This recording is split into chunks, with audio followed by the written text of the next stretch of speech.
الحمد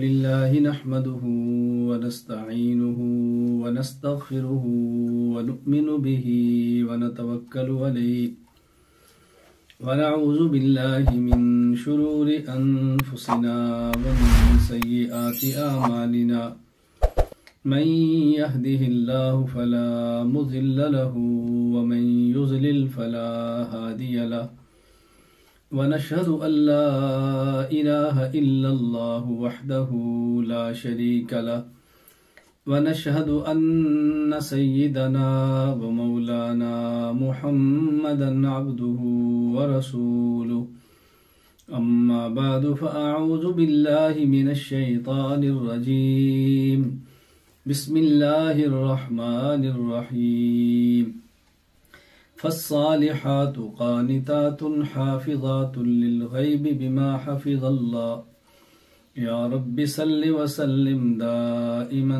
أبدا على حبيبك خير الخلق كلهم هو الحبيب الذي ترجى شفاعته لكل هول من الأهوال مقتحم اللهم صل على محمد وعلى آل محمد كما صليت على إبراهيم وعلى آل إبراهيم إنك حميد مجيد اللهم بارك على محمد وعلى آل محمد كما باركت على إبراهيم وعلى آل إبراهيم إنك حميد مجيد۔ اللہ تعالیٰ کا فضل، اللہ تعالیٰ کا کرم اور اللہ تعالیٰ کا احسان ہے کہ آج ہم مرکز اصلاح النساء کے سالانہ اجتماع میں شریک ہیں۔ مرکز اصلاح النساء خالصتاً امت مسلمہ کی ماؤں، بہنوں اور بیٹیوں کی تربیت کے لیے بنایا گیا ہے۔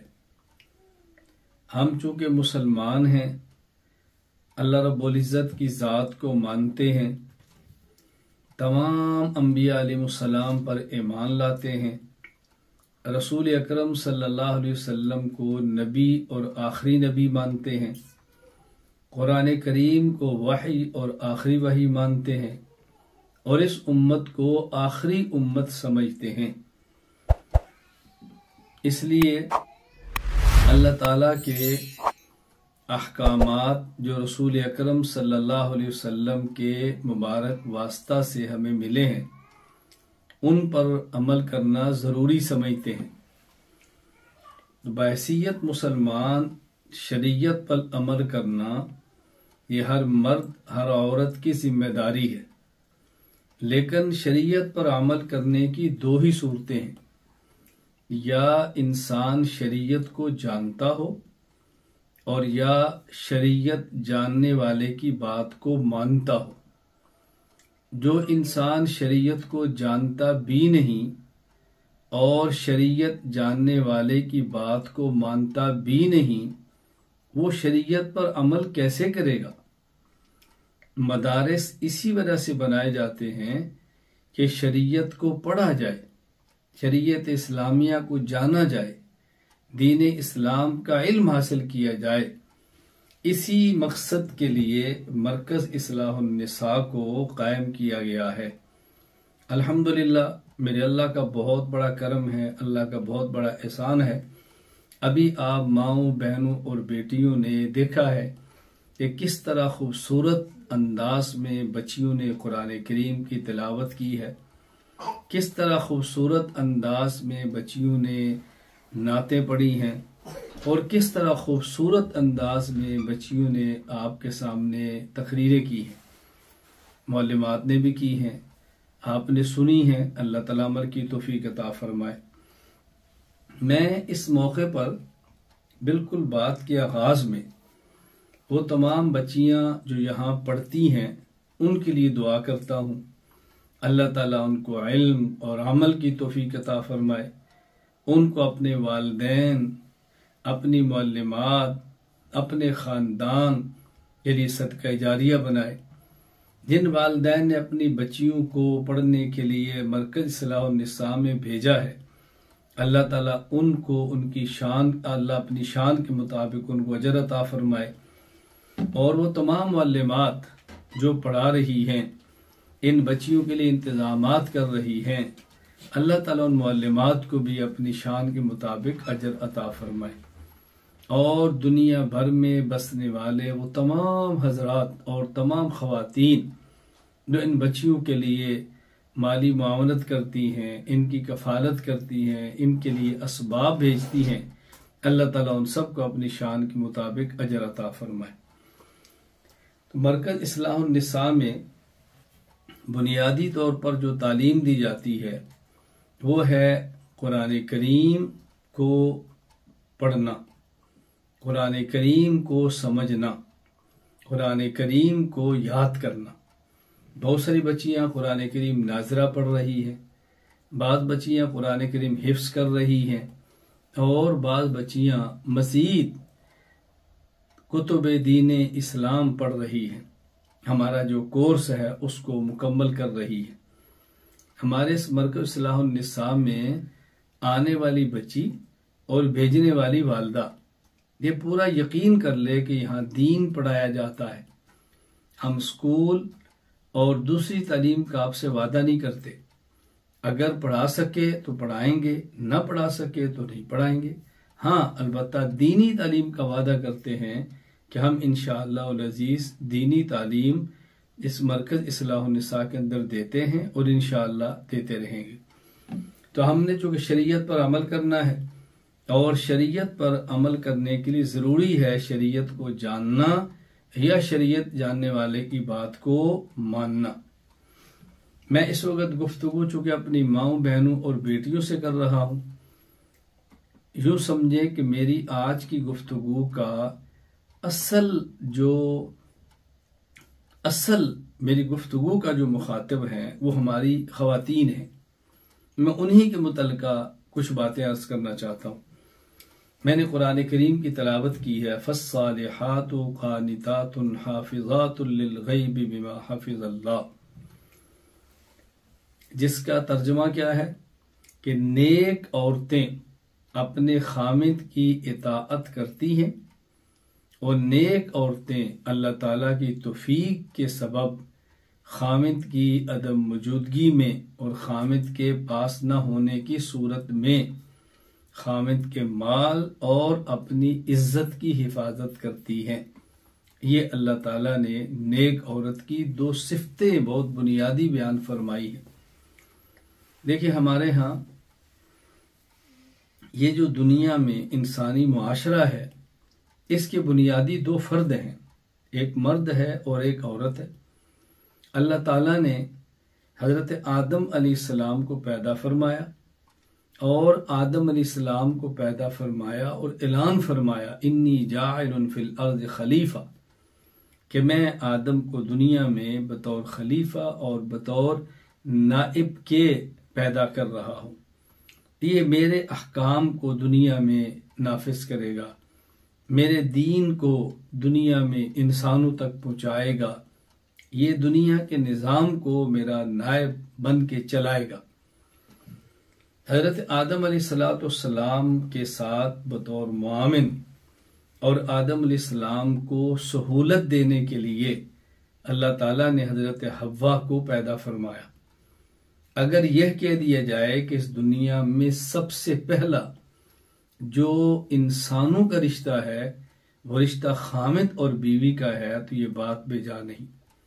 آپ اس سے اندازہ فرمائیں کہ خامد اور بیوی کا رشتہ کتنا پاکیزہ اور کتنا مقدس اور کتنا عمدہ ہے۔ اس کائنات انسانی میں سب سے پہلا رشتہ جو مرد اور عورت کے درمیان ہے وہ خامد اور بیوی کا ہے۔ تو اس مقدس اور پاکیزہ رشتے کو توڑنے کے لیے آپ بتائیں شیطان کتنی کوشش کرتا ہوگا۔ آپ نے سنا ہے، قرآن کریم میں ہے کہ ایک وقت تھا کہ اللہ تعالیٰ نے حضرت ہاروت اور ماروت یہ دو فرشتوں کو اتارا اور ان کو جادو کا علم دیا اور سکھایا، اس وجہ سے نہیں کہ لوگ جادو کریں اور یہ ٹونے کریں اور کسی کو نقصان پہنچائے، یہ امتحان تھا، یہ لوگوں کا اس دور میں امتحان تھا۔ اور قرآن کریم میں ہے کہ حضرت ہاروت اور ماروت سے جو لوگ جادو سیکھتے، وَيَتَعَلَّمُونَ مِنْهُمَا مَا يُفَرِّقُونَ بِهِ بَيْنَ الْمَرْءِ وَزَوْجِهِ، اللہ اکبر، یعنی کتنے لوگ تھے جو اس وجہ سے سیکھتے کہ خامد اور بیوی کو توڑ دیا جائے، اس گھروں کو ٹکڑے کر دیے جائے۔ خامد اور بیوی کے الگ ہونے سے دو خاندان الگ ہوتے ہیں، پورا انسانی معاشرہ ٹوٹ پھوٹ کا شکار ہوتا ہے، اور وہ تباہی اور بربادی ہوتی ہے کہ میں آپ کو کیسے بیان کروں۔ اللہ ہمیں بات سمجھنے کی توفیق عطا فرمائے۔ اب خامد اور بیوی کا رشتہ اسلامی نقطہ نظر سے دیکھا جائے تو پھر اس کو چلانا اور سمجھنا بہت آسان ہے۔ کچھ حقوق ایسے ہیں جو اللہ تعالیٰ نے خامد پر بیوی کے رکھے ہیں، اور کچھ حقوق ایسے ہیں جو اللہ تعالیٰ نے بیوی کے خامد پر رکھے ہیں۔ خامد نے بیوی کے حقوق ادا کرنے ہیں اور بیوی نے اپنے شوہر اور خامد کے حقوق ادا کرنے ہیں۔ ان حقوق میں جو بنیادی حقوق ہیں انسانی معاشرے کی تشکیل کے لیے، اس عورت کو رہنے کے لیے مکان دینا، اس عورت کو پہننے کے لیے کپڑا دینا، اور اس عورت کو کھانے پینے کے لیے خوراک کا انتظام کرنا، یہ شوہر کے ذمہ ہے۔ یہ شوہر کے ذمہ ہے، رہنے کے لیے مکان، پہننے کے لیے لباس اور کھانے کے لیے طعام۔ یہ مکان، لباس اور طعام یہ شوہر کی ذمہ داری ہے، یہ شوہر کے ذمہ ہے۔ اب اسی طرح اس عورت کے ذمہ شوہر کے بھی حق ہیں۔ عورت نے شوہر کے گھر کو سنبھالنا ہے، شوہر کی بات ماننی ہے، شوہر کے متاح طرح کی زندگی گزارنی ہے، اور جو شوہر نے اس کو مال دیا ہے، جو اس کو گھر دیا ہے، جو مکان دیا ہے، اس کی حفاظت اس عورت نے کرنی ہے۔ تو عورت کے شوہر پر حق ہے اور شوہر کے عورت اور بیوی پر حق ہیں۔ ان دونوں نے آپس کے حقوق کو ادا کرنا ہے اور پیار اور محبت کے ساتھ ادا کرنا ہے۔ لیکن ایک گھر میں شوہر ہے، ایک گھر میں بیوی ہے، اور ان دونوں سے پیدا ہونے والی اولاد ہے، گویا ایک گھر میں باپ، ماں اور اولاد ہے۔ اب اس باپ، ماں اور اولاد میں سے کسی ایک کو سربراہ ماننا پڑے گا تاکہ گھر کا نظام چلے۔ اگر کسی ایک کو سربراہ نہ مانے تو بتائیں گھر کا نظام کیسا چلے گا؟ دنیا میں نظام تین قسم کے ہیں۔ ایک ہے نظام مملکت اور حکومت کا، اور ایک ہے نظام قبائلی، قبیلے کا، اور ایک ہے نظام عائلی، گھر کا، گھریلو۔ اب آپ پوری دنیا میں غور کر لیں تو پورے ملک کا نظام اسی وقت چلتا ہے جب ایک سربراہ ہو، اور پورے قبیلے اور خاندان کا اسی وقت نظام چلتا ہے بطور قبیلہ کے، جب قبیلے والے کسی کو اپنا سربراہ مانے۔ تو ظاہر ہے گھر کا نظام بھی اسی وقت ہی چل سکتا ہے نا جب کسی کو گھر کا سربراہ مانا جائے۔ اگر کسی ملک میں کوئی ایک سربراہ نہ ہو، مختلف لوگ اپنی باتیں کریں، مختلف اپنی منوائیں، تو ملک تباہ ہوگا۔ اسی طرح اگر ایک خاندان اور قبیلے میں مختلف لوگ سرداری کے دعوے کریں اور اپنی اپنی بات منوائیں تو قبائل کا نظام ختم ہو جائے گا۔ اسی طرح اگر ایک گھر میں خامند اور بیوی اور اولاد، ان تینوں میں سے ہر ایک اپنی منوائے اور ہر ایک سربراہ بننے کی کوشش کرے تو گھر کا نظام نہیں چل سکتا۔ اللہ تعالیٰ نے بڑا واضح لفظوں میں یہ حکم دیا ہے، اور واضح لفظوں میں اللہ تعالیٰ نے اپنی بات سنائی ہے جس کو ماننا ہمارے ذمہ ہے۔ فرمایا الرجال قوامون علی النساء، بما فضل اللہ بعضهم علی بعض وبما انفقوا من اموالهم، کہ جو مرد ہیں یہ عورتوں پر حاکم ہیں، مرد یہ عورتوں کے سربراہ ہیں۔ الرجال قوامون علی النساء، اللہ اکبر، رجال رجل کی جمع ہے اور النساء امرأتن کی جمع ہے، تو الرجال کہتے ہیں مردوں کو، النساء کہتے ہیں عورتوں کو۔ یعنی جب مردوں کی اور عورتوں کی کمیونٹی ہوگی، سوسائٹی ہوگی، تو اس میں مرد کی حیثیت سربراہ کی ہوگی۔ یہاں یہ نہیں بتایا جا رہا کہ مرد افضل ہے یا عورت افضل ہے، اللہ کا مقام مرد کا زیادہ ہے یا عورت کا زیادہ ہے، یہ نہیں بتایا جا رہا۔ یہاں بتایا جا رہا ہے کہ مرد اور عورت میں سے حاکم اور سربراہ کون ہے۔ اللہ کے ہاں تو مقام اس کا زیادہ ہے جس کے اعمال اچھے ہیں، جو نیک ہے، جو حقوق ادا کرتا ہے، جو گناہوں سے بچتا ہے۔ وہ مرد بچے تو مرد افضل ہے، عورت بچے تو عورت افضل ہے۔ اللہ کے ہاں کس کا مقام زیادہ ہے، یہ قانون الگ ہے، اور دنیا میں حاکم کون ہے، یہ قانون الگ ہے۔ اس آیت میں بتایا یہ جا رہا ہے کہ مرد عورت پر حاکم ہے، مرد عورت پر حاکم ہے، بات سمجھنا۔ اور دو وجہ اللہ تعالیٰ نے قرآن کریم میں بیان فرمائی ہے۔ نمبر 1 بما فضل اللہ بعضهم علی بعض، نمبر 1 اس وجہ سے کہ ان مردوں اور عورتوں میں سے بعض دوسرے مردوں اور عورتوں میں سے بعض پر خرچ کرتے ہیں۔ آیت کریمہ کو سمجھیں، اللہ تعالیٰ نے یوں نہیں فرمایا کہ مرد عورت پر حاکم ہے۔ کیوں میں اگلی بات بعد میں کرتا ہوں۔ یہاں کیا فرمایا، الرجال قوامون علی النساء بما فضل اللہ بعضهم علی بعض، مرد عورت پر حاکم ہے۔ کیوں؟ ان میں سے، ہاں مجھ سے غلطی ہوگی، یہ نہیں کہ بعض میں خرچ کرتے، وہ آگے آ رہے۔ پہلے یہ فرمایا کہ الرجال قوامون علی النساء بما فضل اللہ بعضهم علی بعض، مرد عورتوں پر حاکم ہیں۔ کیوں؟ اس وجہ سے کہ مردوں اور عورتوں میں سے کچھ کو اللہ نے مردوں عورتوں میں سے کچھ پر اور بعض پر فوقیت دی ہے، مرتبہ دیا ہے، اعلیٰ رتبہ دیا ہے۔ اس وجہ سے یعنی یہ بتایا کہ مرد کو عورت پر ایک فطری فوقیت حاصل ہے، جس میں عورت اور مرد کا کوئی اختیار نہیں ہے۔ یعنی مرد کا جسم نسبتاً عورت کی نسبت سے طاقتور ہوتا ہے، عام طور پہ مضبوط ہوتا ہے، جفا کش ہوتا ہے، اور یہ انسان کی فطری بات چیزیں ہیں۔ محنت کر کے بعض عورتیں مردوں سے بھی مضبوط ہو جائیں، یہ الگ ہے۔ کوئی مرد سست ہو جائے، کھانا کھائے سوتا رہے اور کچھ نہ کرے تو عورت سے بھی کمزور ہو جائے، ایک الگ چیز ہے۔ یہاں اللہ تعالیٰ نیچر اور فطرت کو بتا رہے ہیں، لیکن فطرت انسانی بیان کرتے ہوئے اللہ تعالیٰ لفظ کتنے پیارے استعمال فرمائے۔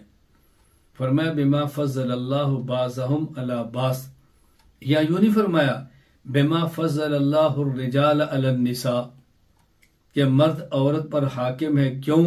اس لیے کہ اللہ نے مرد کو عورت پر مقام دیا ہے۔ فرمایا نہیں، نہ، بما فضل اللہ بعضهم، اللہ اکبر۔ یہ بعض کا لفظ عربی زبان میں آتا ہے کچھ کے لیے، جز کے لیے، جز کے لیے۔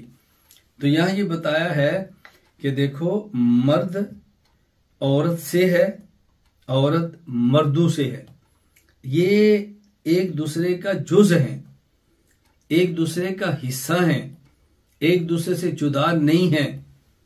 اللہ اکبر، یہ ایک دوسرے سے الگ تھلگ نہیں ہیں، ان کو اکٹھا رہنا ہے۔ یوں سمجھیں کہ جس طرح انسانی اعضاء ہیں، انسان کے جسم میں سر ہے، انسان کے جسم میں آنکھ ہے، انسان کے جسم میں دانت ہے، انسان کے جسم میں سینہ ہے، انسان کے جسم میں ہاتھ ہے، انسان کے جسم میں پیٹ ہے، پھر انسان کے جسم میں سینے میں دل ہے، گردہ ہے، معدہ ہے، ٹانگیں، گھٹنے اور پاؤں ہیں۔ اب اگر یہ کہا جائے کہ انسان کے بعض اعضاء دوسرے بعض اعضاء سے افضل ہیں، اعضائے رئیسہ یہ دماغ اور دل، یہ اعضائے رئیسہ ہیں، یہ اہمیت کے حامل ہیں جسم کے دوسرے اعضاء سے، تو اس کا مطلب یہ تو نہیں ہوتا کہ دل الگ ہے، دماغ الگ ہے اور باقی جسم الگ ہے۔ تو جس طرح ایک ہی انسان کے بعض اعضاء وہ ہوتے ہیں تو انسان مکمل ہوتا ہے، بعض اعضاء کو نکال دیں اور نکال کر کے دماغ افضل ہے، دل کو نکال کر کے دل افضل ہے، نا، دل بھی افضل اسی وقت ہے جب وہ جسم کے اندر ہے، دماغ اسی وقت افضل ہے جب جسم کے اندر ہے۔ دماغ پورے جسم کو کنٹرول کرتا ہے، کب؟ جب وہ جسم کے اندر ہو۔ دل کی دھڑکن پورے جسم کو چلاتی ہے، کب؟ جب دل جسم کے اندر ہو۔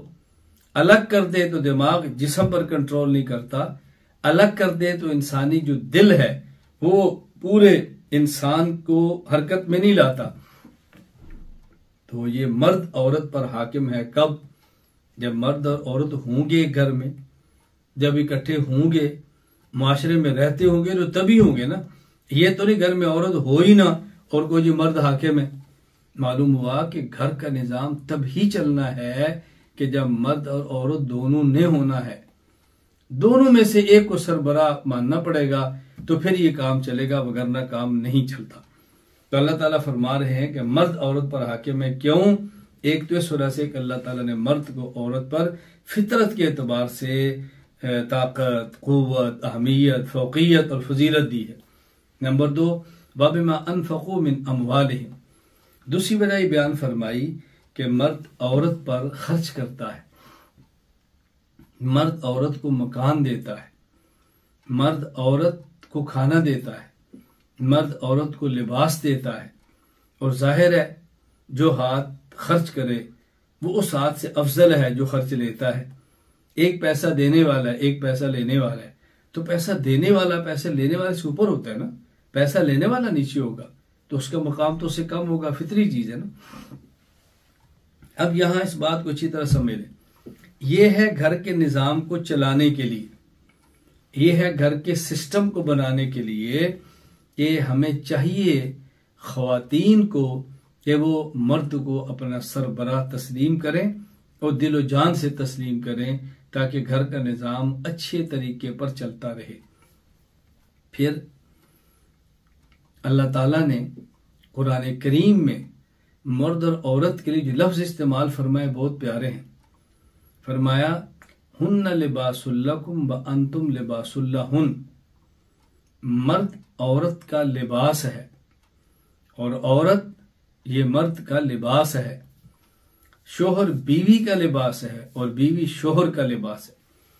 جس طرح انسان کا جسم ہو اور اس جسم پر کپڑے نہ ہوں، لباس نہ ہو، تو جسم کے اندر زینت اور زیب اور جمال اور خوبصورتی نہیں آتی۔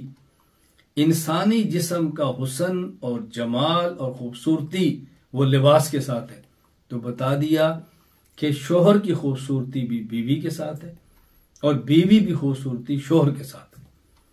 اچھا، جس طرح انسان کے جسم میں کتنے عیب ہوتے ہیں اور خوبصورت کپڑا پہننے کی وجہ سے وہ سارے عیب چھپ جاتے ہیں، تو یہ سمجھا دیا کہ شوہر نے اپنی بیوی کے عیب چھپانے ہیں اور بیوی نے اپنے شوہر کے عیب چھپانے ہیں۔ تو لباس کا کام عیب چھپانا ہے، لباس کا کام آپ کو عیب دکھانا نہیں ہے۔ اس لیے ہماری مائیں، بہنیں، بیٹیاں یہ ذہن بنا لیں، مردوں تک میرا بیان بھی پہنچے گا، بعد میں وہ بھی سنیں گے، ابھی میں تو گفتگو خواتین سے کر رہا ہوں۔ یہ ذہن بنا لیں کہ اگر اپنے شوہر میں کوئی عیب ہو باہر مت بتائیں، لباس بن جائیں، پوشاک بن جائیں، اس کا کپڑا بن جائیں، چھپا لے اس کو۔ اسی طرح شوہر کا بیوی کا عیب دیکھے تو اس کو چھپا لے، مت بتائے کسی کو، راز رکھے۔ اللہ تعالیٰ نے یہ جو ارشاد اس کو بھی سمجھیں۔ اچھا، اسی طرح ایک اور مقام پہ اللہ تعالیٰ نے خامند اور بیوی کے رشتے کو بیان کرتے ہوئے بات سمجھائی ہے کہ یہ آپس میں مشورہ کریں، تشاورن، یہ مشورہ کریں. یعنی خامند کے گھر میں سربراہ ہونے کا معنی یہ نہیں ہے کہ وہ اپنے خانگی امور میں بیوی سے مشورہ ہی نہ کرے، وہ اپنے خانگی اور گھریلو امور میں بیوی کی رضامندی کو دیکھے ہی نہ. قرآن کریم نے بڑی صراحت سے یہ بات کی ہے، بچے کے دودھ چھڑانے کے مسئلے کو بیان کرتے ہوئے بڑی وضاحت سے بات کی ہے کہ اگر یہ دونوں راضی ہوں، اگر دونوں کا مشورہ ہو تو پھر یوں کر لیں. تو خامند اور بیوی کا راضی ہونا اور خامند اور بیوی کا مشورہ ہونا یہ خانگی امور کو بہت آگے لے جاتا ہے. تو عورت محکوم ہے اور خامند اس کا حاکم ہے. تو حاکم ہونے کا مطلب یہ نہیں ہے کہ یہ عورت سے مشورہ نہ کرے. حاکم ہونے کا معنی یہ نہیں ہے یہ عورت کی رضامندی کا خیال نہ کرے. اسی طرح بیوی محکوم ہے، وہ خود کو محکوم سمجھے. میں یہ بات عرض کر رہا ہوں کہ انسانی معاشرہ تبھی چل سکتا ہے جب ہمارا گھریلو نظام بہت اچھا ہو. تو دین پڑھنے کا اور دین سننے کا بہت بڑا مقصد یہ ہے ہم اپنے گھر کے نظام کو سنواریں، ہم اپنے گھر کے نظام کو ٹوٹنے سے بچائیں، ہم اپنے گھر کے ماحول کو درست رکھیں.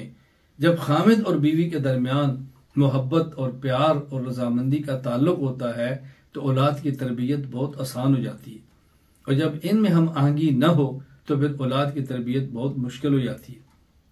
میں اپنے مشاہدات کی بنیاد پر یہ بات کہتا ہوں کہ جب بھی اولاد خراب ہوتی ہے عموماً یا باپ اور ماں دونوں کا قصور ہوتا ہے یا باپ اور ماں میں سے ایک کا قصور ہوتا ہے.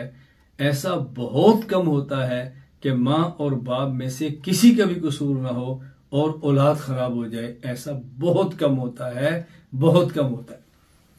میں اپنی ماؤں بہنوں بیٹیوں سے گزارش کروں گا کہ اپنی ذمہ داری کو سمجھیں، اپنی ذمہ داری کو سمجھیں کہ ہماری ذمہ داری کیا ہے.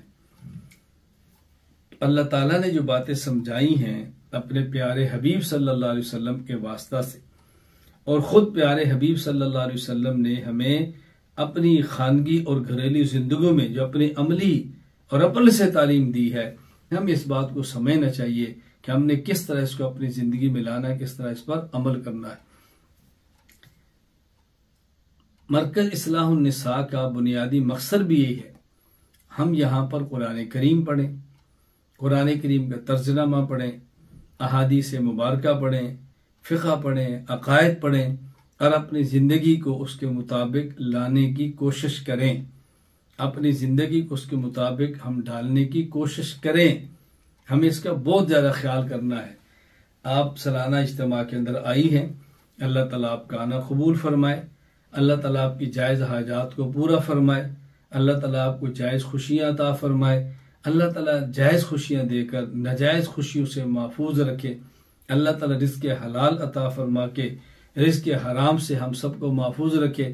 میں آنے والی تمام اپنی ماؤں بہنوں اور بیٹیوں سے گزارش کروں گا کہ جو بات میں نے آج کی مجلس میں کی ہے اپنے گھروں کے حوالے سے ذرا اس پہ توجہ دیں. ہم اپنے گھر کے ماحول کو بنائیں، اپنے شوہر کا خیال کریں، اپنے بچوں کا خیال کریں، عیوب پر پردے ڈالیں. اس کا بہت زیادہ ہم نے خیال کرنا ہے اپنے گھر کے نظام کو چلانے کے لیے.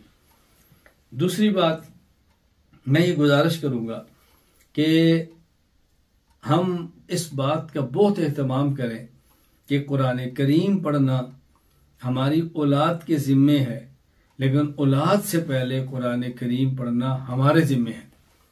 تو جو بڑی عمر کی خواتین ہیں وہ بھی قرآن کریم پڑھیں، وہ بھی مرکز اصلاح النساء آیا کریں، معلمات سے رابطہ کریں، ان سے بات کریں، اور آپ آئیں قرآن کریم کو ناظرہ پڑھیں، قرآن کریم کو دیکھ کر پڑھیں، قرآن کریم کا ترجمہ پڑھیں. الحمدللہ یہاں بڑی عمر کی خواتین کے لیے بھی قرآن کریم پڑھنے کا انتظام موجود ہے، قرآن کریم سیکھنے کا انتظام موجود ہے، قرآن کریم کے ترجمے کا انتظام موجود ہے. اور اسی طرح 2 سال کا مستقل نصاب اور کورس موجود ہے بڑی عمر کی خواتین کے لیے بھی اگر وہ پابندی کے ساتھ کچھ گھنٹے روزانہ دیں تو دین کا بہت بڑا علم وہ حاصل کر سکتی ہے۔ کہیں دور جانے کی ضرورت بھی نہیں ہے، کوئی پریشان ہونے کی ضرورت بھی نہیں ہے، کوئی لمبے اسفار کی بھی ضرورت نہیں ہے۔ آپ کے اپنے گاؤں میں مدرسہ ہے، آپ کے اپنے گھر میں مدرسہ ہے، کہیں آپ نے دور بھی نہیں جانا۔ خواتین اس کا بہت زیادہ اہتمام فرمائیں، اس کا بہت فائدہ ہوگا۔ اللہ تعالی ہم سب کو اس کی توفیق عطا فرمائے۔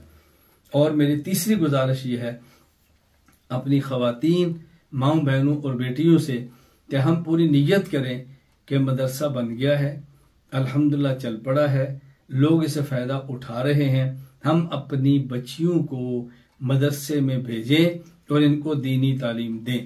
دیکھیں ہم نے اپنی اولاد کو دین کی تعلیم بھی دینی ہے اور دنیا کی تعلیم بھی دینی ہے، لیکن اگر کوئی ایسا وقت آ جائے کہ دونوں تعلیمیں دینی مشکل ہو جائیں تو دین کی تعلیم ضرور دیں، دنیا کی تعلیم چھوڑنی پڑے تو چھوڑ دیں، لیکن دین کی تعلیم کبھی بھی نہ چھوڑیں، دین کی تعلیم کبھی بھی نہ چھوڑیں۔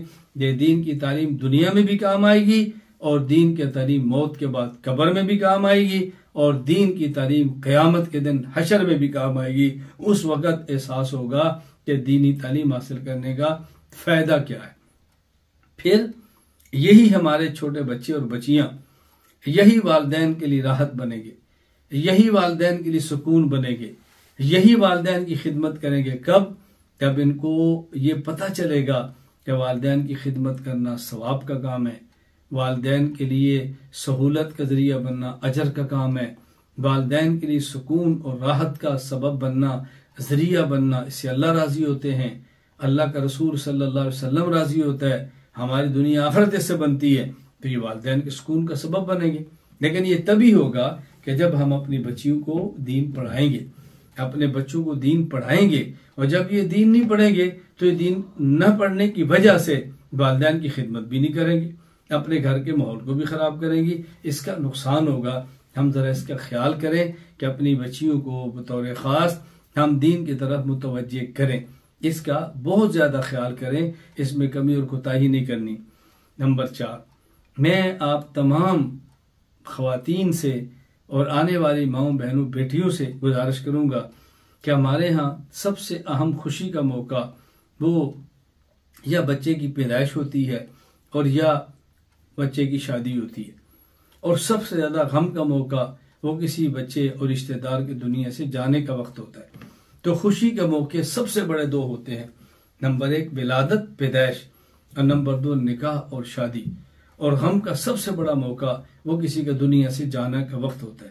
تو ہم یہ نیت کریں کہ ہم اپنے بچوں کی پیدائش پر بھی رسول اللہ صلی اللہ علیہ وسلم کی سنت کا خیال کریں گے، اور اپنے بچوں کے نکاح پر بھی رسول اللہ صلی اللہ علیہ وسلم کی سنت کا خیال کریں گے، اور کسی کی موت پر بھی ہم رسول اللہ صلی اللہ علیہ وسلم کی سنت کا خیال کریں گے۔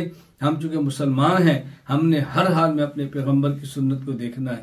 نام وہ رکھیں جو اللہ کے نبی کو پسند ہے، تربیت ایسے کریں جو اللہ کے نبی کو پسند ہے، لباس وہ پہنائیں جو اللہ کے نبی کو پسند ہے، بچوں کی پرورش ایسے کریں جو ہمارے نبی پاک صلی اللہ علیہ وسلم کو پسند ہے، بچی کا اور بچے کا نکاح ایسے جیسے شریعت کہتی ہے، اور رخصتی جیسے شریعت کہتی ہے، نکاح کی ساری چیزیں ایسے شریعت کہتی ہے، اور موت کے بعد غم جیسے شریعت کہتی ہے، کفن جیسے شریعت کہتی ہے، جنازہ جیسے شریعت کہتی ہے، قبر میں دفن کرنا جیسے شریعت کہتی ہے، اور دفن کے بعد میت کے لیے سارے ثواب جیسے ہماری شریعت کہتی ہے، جس کا ہم نے بہت زیادہ خیال کرنا ہے۔ میں 5ویں آپ سے گزارش کروں گا کہ ہر مہینے کی غالباً پہلی اتوار دن کو یہاں پر خواتین کے لیے بطور خاص ایک اصلاحی بیان ہوتا ہے، تربیت کا بیان ہوتا ہے، دین کے لیے ہوتا ہے۔ تو آپ قرب و جوار کی نزدیک میں رہنے والی مائیں بہنیں بیٹیاں اس میں شرکت کیا کریں، بیان ہوتا ہے 1 گھنٹے کا، سنیں، شریعت پڑھیں، دین پڑھیں، علم حاصل کریں، اپنی زندگی شریعت کے مطابق بنانے کی کوشش کریں۔ اللہ تعالیٰ مجھے بھی عمل کی توفیق عطا فرمائے، اللہ تعالیٰ آپ کو بھی توفیق عطا فرمائے۔ میں آخر میں پھر ان تمام خواتین کا شکریہ ادا کرتا ہوں جو ہمارے اجتماع میں تشریف لائی ہیں، ان تمام کو مبارکباد دیتا ہوں۔ جن کی بچیوں نے قرآن کریم پڑھا ہے، خواہ ناظرے پڑھا ہو، خواہ حفظ کیا ہو، خواہ قرآن کریم کا قاعدہ ہی کیوں نہ پڑھا ہو. اور میں تمام معلمات کے لیے دل کی گہرائیوں سے دعا کرتا ہوں، اللہ تعالیٰ آپ کو اپنی شان کے مطابق اجر عطا فرمائے. آپ نے کتنی خوشیاں قربان کی ہیں ان بچیوں کے لیے، آپ نے کتنا وقت دیا ہے ان بچیوں کے لیے، آپ نے کتنا وقت لگایا اور مشقت برداشت کی ہے ان بچیوں کی تعلیم کے لیے. اللہ ہی آپ کو اپنی شان کے مطابق اجر عطا فرمائے. اللہ آپ سے راضی ہو جائے، اللہ مجھ سے راضی ہو جائے، اللہ ہم سب سے اور ہماری نسلوں سے دین کی مقبول خدمت لے لے. وآخر دعوانا الحمدللہ رب العالمین.